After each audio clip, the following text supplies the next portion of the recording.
You might be wondering if my childhood is a memory that I'm just remembering now. No, that's not how horrific childhood memories work. When something horrible happens to you and you try to get to the bottom of it, or you really want to know what's going on, you remember those memories over and over and over and over, and you try to forget them and you can't, and you try to forget them, and you try to forget the ruler to the face, you try to forget the going to the doctors with your mother, you try to forget all the pills and how you felt that day, and you try to forget being sleepy at your own party and your strangers coming up to you and saying, are you depressed? Are you sleepy? What's going on with you? Meanwhile, your mother tells fantasies and stories to people. These things are things you remember over and over and over, and you try to forget them, but you can't. There is no forgetting them. You will always get triggered and remember them. Anytime I hear about a pill or a mother giving pills to a child, I will remember every single time my mother gave me a pill as a child. That is how horrific PTSD memories work. So if somebody tries to tell you, well, he's probably just fantasizing it, it's not how it works. Especially when other people continuously come up and ask you why your mother's a lunatic.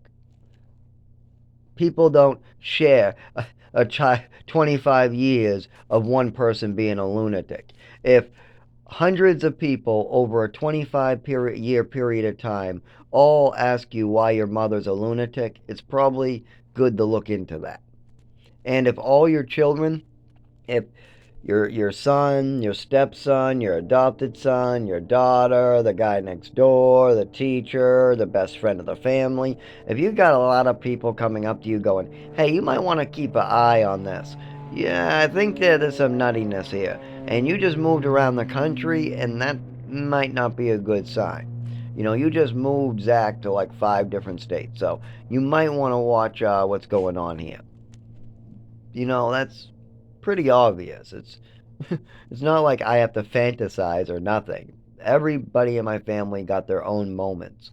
They all got times where my mother acted crazy trying to hurt me or do something crazy to me or try to brainwash me or try to do fuck up my head or teach me a fucked up lesson that gets me hurt. I mean, there's plenty of my friends growing up that were like, holy shit, your mother. You know how many friends I brought to my house? Not few. And the ones I did bring to my house were like, what is up with your crazy ass mother? Like one time, my friend fell in ice, and I was a bad friend because I didn't really want to fall through the ice to go get him. But eventually, he crawled to me, and I brought him home to see my mother. And I was expecting my mother to help him dry off. And my mother screamed at my friend, how dare you fall in ice? It's all your fault. Literally, not getting him warm, screaming at. I'm like, oh my God. My mother's screaming at my best friend because he fell in ice and he's cold. I had to have a conversation with him later. And she's like, why did your mother do that? My mother doesn't like your mother for doing that. I was like, oh, I didn't really know how to respond at that time. So there's a lot of stuff going on where it's not just me. There are other people coming up to either me or family members or my teachers coming up to me and my mother and my father asking why the crazy notes, why, we don't understand this. We tell you your son did a good job, and then you flip out and act like the note says something different. We don't understand that.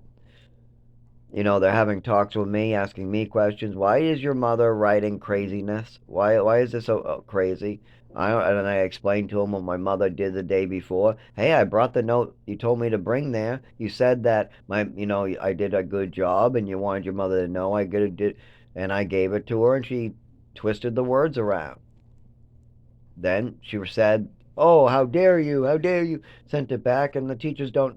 We told your mother that you did a good job. So then they decide to call home. They want to call my mother and tell my mother I did a good job. And that doesn't go well. The third day, they say, you poor, poor kid. Oh, boy. Oh, boy. They even called my mother a nut. They really did. I mean, it's not their fault either. I guarantee you, whatever the hell was over that phone was the worst conversation that teacher aide and teacher ever had to have with a parent. My mother was beyond nutty. Like, she was jealous of toys. Yep, she was willing to steal an orphan's child medal, make up a fantasy, just to push meds on her kid.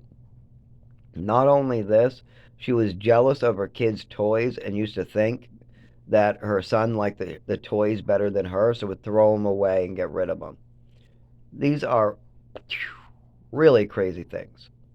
Or she thought it was okay to give extra medication to a child and admitted this in front of other family members. This is not the first time. She did give extra medication a lot of the time during my childhood, and she thought that this was appropriate to be just throwing in medications over the counter, her own, trying to get them from doctors based on fantasies and lies. Just like she thought this was okay to do, and so I had damage done to my body.